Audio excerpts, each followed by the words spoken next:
Hi guys. Thank you for joining me today for another Facebook live transmission. I'm filming today from a new space. I've got like a co-work space for the residence place where we live, which is pretty sweet. I've never used it before. I kind of realised that I probably have been filming most of my Facebook lives in a very dark, gloomy Stockholm apartment, so I might just start transitioning to here from now on. Where are you coming in from, guys? Let me know. Anyone who's watching on the replay, hit me up, give me a hi, let me know where you're watching from.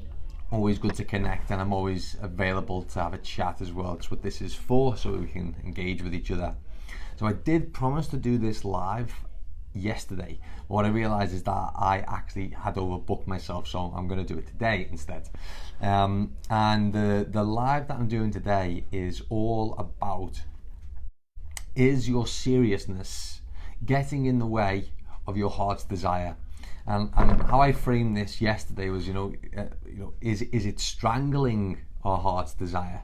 Which is a little bit more abrupt and aggressive, so I've reframed it and gone to a more of a gentle angle. But it is this idea of stifling our heart's desire, of cutting off what it is that we know that we really want to do, and how seriousness really does get in the way of us tapping into that. And why is that important, and why do we even need to tap into our heart's desire? And these are some of the things I'm going to dive into today. So Steve, amazing, thank you for joining me today, buddy. It's always lovely to have someone to talk to rather than just talking to myself. So yeah, any questions that you've got as you're listening, buddy, please, just let me have them, and then we can have a dialogue on here. So what happened for me recently? Al, good to have you with me, my friend. You are coming in right on time, just before I dive into all the goodness. So what I wrote about the other day was basically a conversation that I had with a client of mine, and the conversation ended up going in the direction of, basically him not really feeling much desire for his partner, and this kind of sexual desire thing, and it was easy for him to go into a really dark place with it and get super bogged down and upset, and what should I do next, and is everything gonna work out?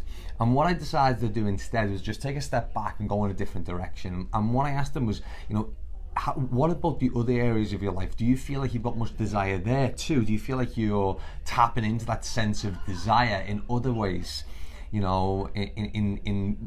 your ability to just feel desire in general.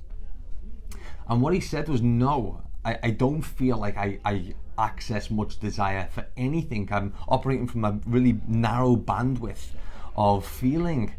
And so I said, well, what do you make of that?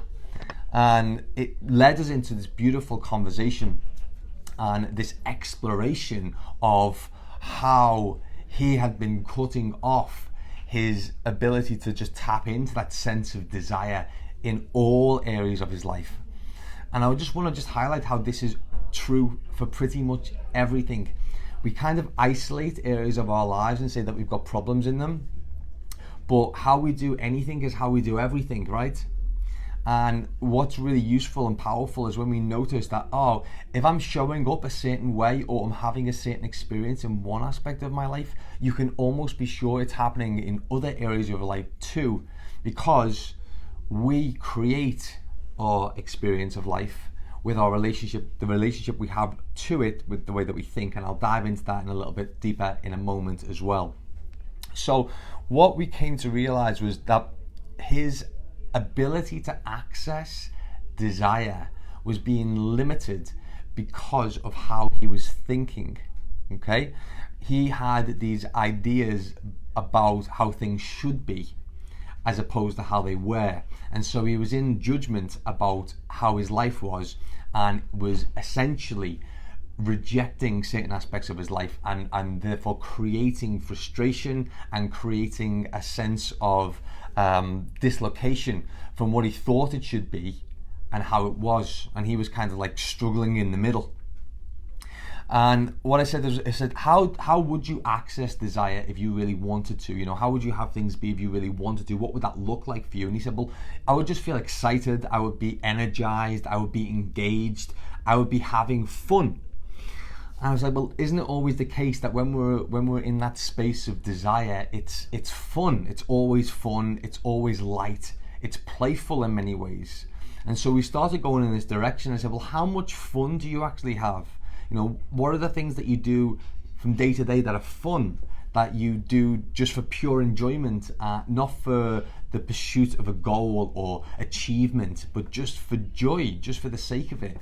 And what we discovered was that there was very little, if anything, allowed in terms of just joyful play. And that had been the case for many, many years, like over 15 years. And the even the memory of it was just so far away. You know, the memory of just giving himself permission to have joy and to play and to just enjoy life for the sake of it.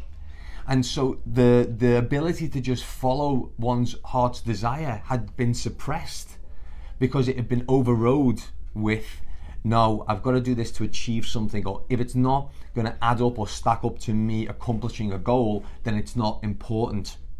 And so over time, the thought process began to overtake the yearning and the desire to the point where it was completely squashed and suppressed. So it would creep through every now and again, and then it would just get squashed. And then it would creep through again, and it would just get squashed. So hands up now, or give me a one in the comments if this resonates with you guys, where, you know, you're just thinking, oh, I'd love to do something fun, but then the mind turns on and you're like, no, that's not going to help you achieve your goal. Or the mind turns on and says, well, no, that's just a waste of time. You know, this experience of us judging what appears to be not productive is a really easy way for us to get caught up in essentially giving ourselves a really hard time when we don't need to. And what I've learned is that when we can't tap into our heart's desire, we can never really know what we want. So I'll let you listen to that again because it's really important. When we can't tap into our heart's desire, we can never really know what we actually want.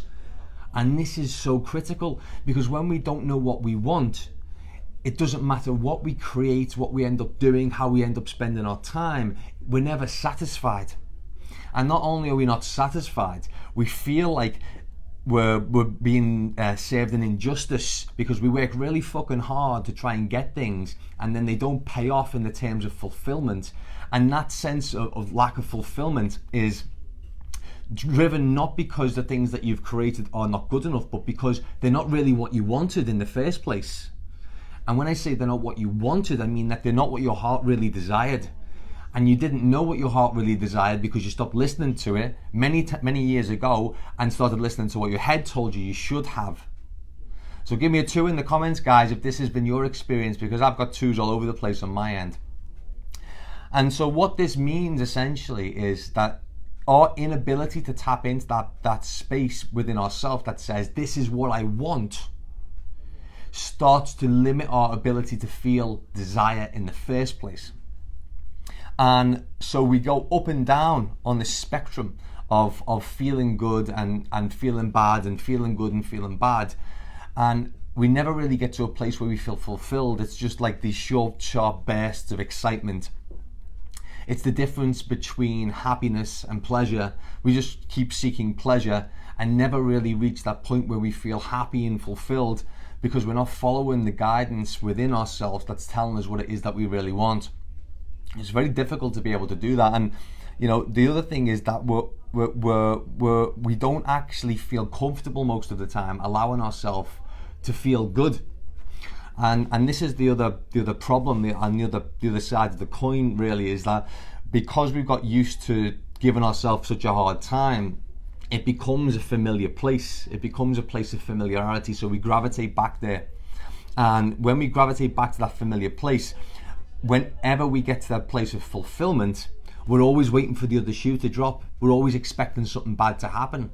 And so our attention goes from what we feel as good, because every now and again we do listen to our heart's desire, we do tap into it, but then we're so suspicious of it, we don't actually trust it because we've not spent much time with it, that we start to ignore it again. And then the suspicious part of our mind, which doesn't really want us listening to that space in the first place, starts looking for things that might go wrong.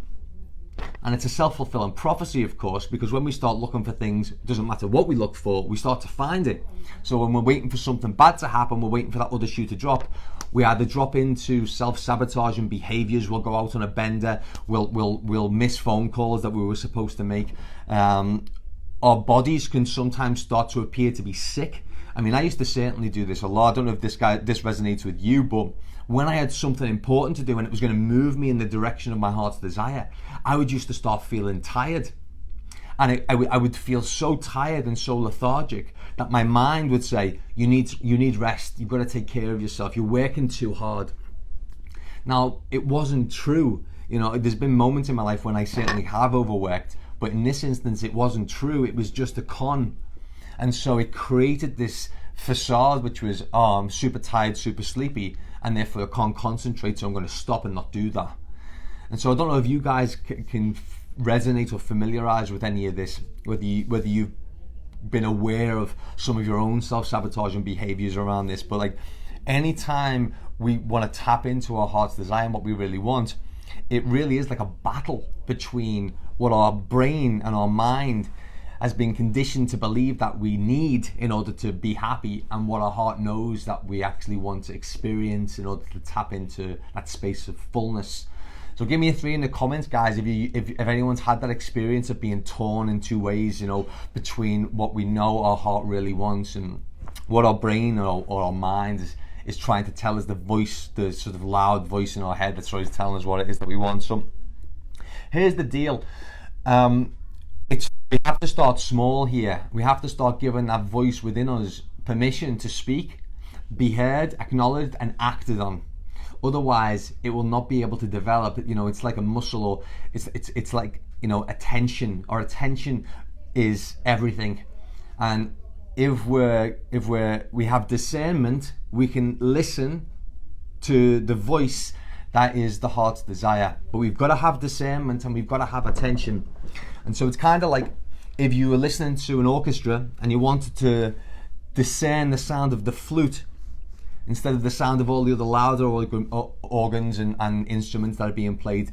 And when we can discern the sound of the flute and we slowly zoom in on that sound and how it sounds and the ups and downs and the melody, then we eventually become attuned with it, and then we hear it more and more, and then until it becomes the center of our attention, even though the louder music might be playing.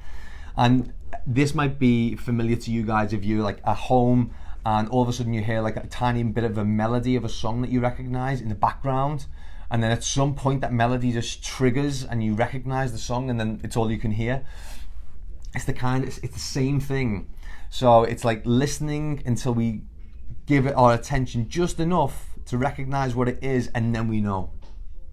So give me a 4 in the comments, guys, if this makes sense to you. You've had that moment where you've been trying to listen into something and all of a sudden it wasn't clear, and then boom, it's clear. And this is what we need to do in order to tap into that heart space and this place of desire, because that really is what's going to give us what we want in life. And so the practice that we came up with, me and my client came up with, was being able to set the standards for himself in his own life, and to create a way of being that made it important for him to listen to this place, right? So it was about slowing down, creating space for silence and listening, yeah? And then it also became what would be joyful to do that my brain doesn't want to give me permission to do, but I'm going to do anyway, because I know it will allow me to access joy. And so we came up with a way of creating a schedule for him that made this a priority. It wasn't like a second thought. It was something that he had to do before anything else, because what we realized was that if he'd done anything else first other than tap into that space of joy, and it could be anything from just going for a long walk to a bike ride to painting or whatever it is that he felt like doing, just even for an hour or 2 hours, like to really give himself permission to do that. Not like exercise. Like exercise for most people is like a chore, you know, like we do it because we think we have to, or we want to. But it's like Steve's got a great way of doing this. He goes out on the paddle boards. I love this. It's something I definitely want to do. And I've seen him doing this, and it just looks so epic. So like being able to give ourselves permission to do things just for the joy of it, not to achieve anything, gives us that space to slow down and listen to our heart's desire. So making that important is everything. And this is like factored into something that I call an SOS model, of being able to serve ourselves, then others, and then society. But we've got to come from a place of fullness within ourselves first. So it's always self first before other, and then finally society. And so by serving ourselves first and using this SOS model that I described, he's been able to start practicing making this important and making it so important that it actually happens. So I'm going to repeat that again, guys, just for clarification. Making it so important that it actually happens. Because I think we've all been there. We're like, yeah, it's super important, I need to do this, and then it doesn't happen, which means it wasn't important. So, like, let's get clear on it. If you want to get access to that space of fullness, of listening to your heart's desire, of knowing what it is that you really want, you have to slow down, make time to listen, tune in. What would be fun? What would make me laugh? What would be joyful? What would be playful? Make a list of those things, and then commit to having that happen throughout the week on a regular basis, so that you can begin to practice and begin to actually acknowledge that this is important by actually doing it in the first place. And then over time, that part of us begins to understand, he's listening to me, or she's listening to me now. I noticed that she's listening. I'm going to speak up. I'm going to speak up more. And we get to just eventually hear only the flute, and our life becomes guided by it in all aspects of our being. And so desire follows joy and play, and it all becomes this circular motion, because as we follow desire and we start to follow the things that we really want in life, obviously joy begins to erupt, and we begin to feel more full and complete, but we also begin to feel aligned.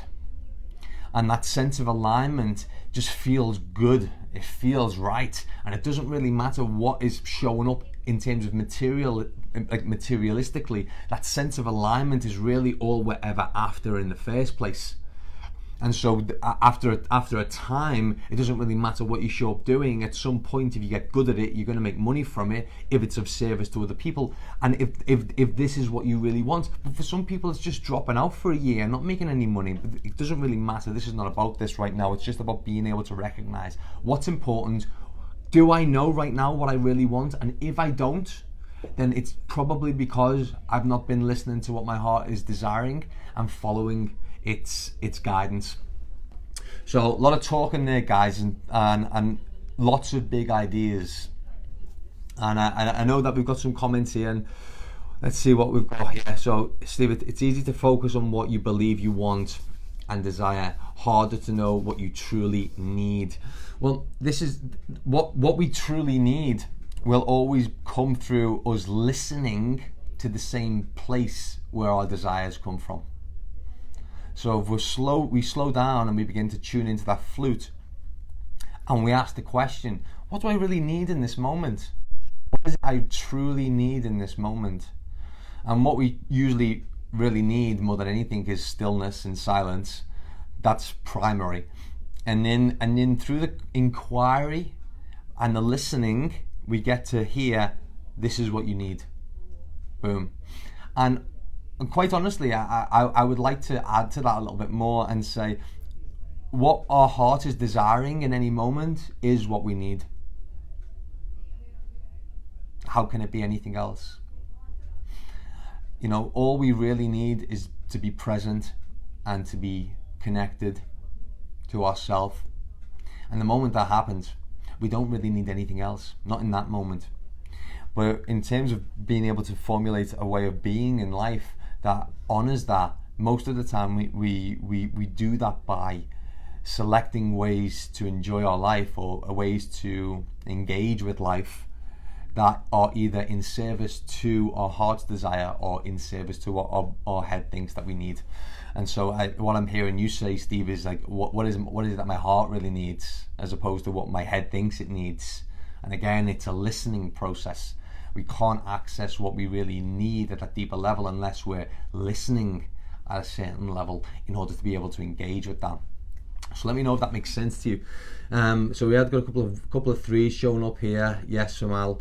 I'm presuming that is about being torn in two ways, being and having that experience of feeling torn. You know, I see this showing up nearly in every single conversation that I have with myself and with my clients about feeling torn, and you know what to do about that feeling of being torn. And I think there is nothing to do with it. There's absolutely nothing that needs to be done with feeling torn. More than anything, it needs to be allowed. I'm going to do another live on here about a big insight one of my other clients had recently about anxiety actually being a way to access peace, which is a really big idea. But what that was guided by was something that is universally understood as allowing. And so if I feel torn, if I don't allow that feeling and allow that to be okay, then there's no way for me to resolve it, because otherwise I'm engaged with it, and then I become a part of that tornness, as opposed to being an observer of the tornness. And so feeling torn is only ever really a problem when we're engaged with it and we are judging it, and when we want it to be different. So I hope that might be helpful for you, Al. So yeah, I mean, any other thoughts, comments, questions while I'm still live with you now, I'm more than happy to answer them. But yeah, it's a big topic, and I think definitely deserves more attention and more dialogue around it. But if any of you guys want to know a little bit more about how I tap into this space and this listening space, feel free to reach out, and yeah, I will let you enjoy the rest of your day. But thank you so much for being with me today and for giving me your attention. It's been a pleasure. Artemenko, Natalia, Steve, Sadia, and Al, of course, Nina, Thomas, and Manuela, and Nicola. Thank you. It's been a pleasure. I shall speak to you all again next Thursday. Until then, take care and have a great day. Bye for now.